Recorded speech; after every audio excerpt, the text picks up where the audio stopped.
Ya guys, jumpa lagi dengan saya dan kali ini kita akan bahas tentang seorang Ethiopia. Dia diselamatkan gara-gara login ke sini. Ikuti kisahnya yang tercatat di dalam Kisah Para Rasul pasal 8 ayat 26 dan seterusnya.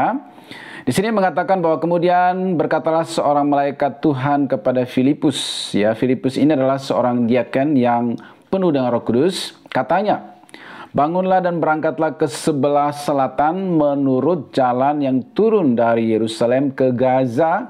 Jalan itu jalan yang sunyi. Jadi peristiwa ini terjadi di Gaza, ya. Lalu berangkatlah Filipus adalah seorang Ethiopia. Ya, jadi Filipus bertemu dengan seorang Ethiopia, seorang sida-sida. Ya, seorang sida-sida.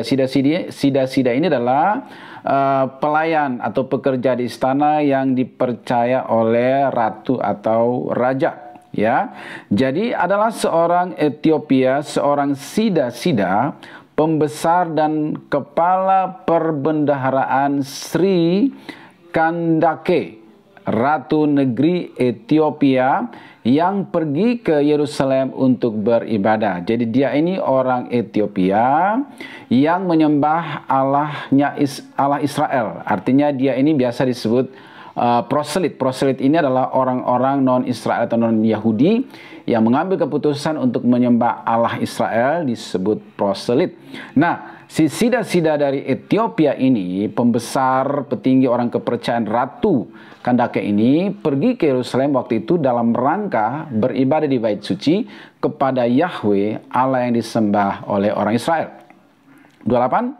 Sekarang orang itu sedang dalam perjalanan pulang dan duduk dalam keretanya sambil membaca kitab Nabi Yesaya. Jadi kitab Perjanjian Lama itu pada masa Perjanjian Baru atau pada masa Yesus itu sudah beredar, bahkan Yesus sendiri membaca kitab-kitab nabi-nabi di dalam Perjanjian Lama. Nah, si sida-sida ini dikatakan sambil naik kereta dalam perjalanan pulang ke Ethiopia, dia sambil membaca kitab Nabi Yesaya. 29. Lalu kata Roh kepada Filipus, pergilah ke situ dan dekatilah kereta itu. Filipus segera ke situ dan mendengar sida-sida itu sedang membaca kitab Nabi Yesaya. Kata Filipus, mengertikah Tuan apa yang Tuan baca itu? 31. Jawabnya, bagaimanakah aku dapat mengerti kalau tidak ada yang membimbing aku? Lalu ia meminta Filipus naik dan duduk di sampingnya. Ya. 32. Nas yang dibacanya itu berbunyi seperti berikut.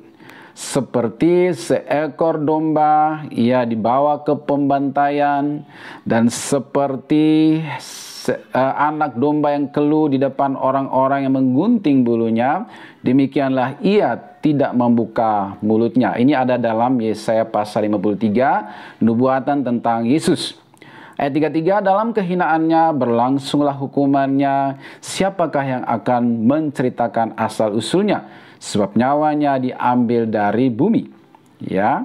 34, maka kata sida-sida itu kepada Filipus, aku bertanya kepadamu, tentang siapakah Nabi berkata demikian?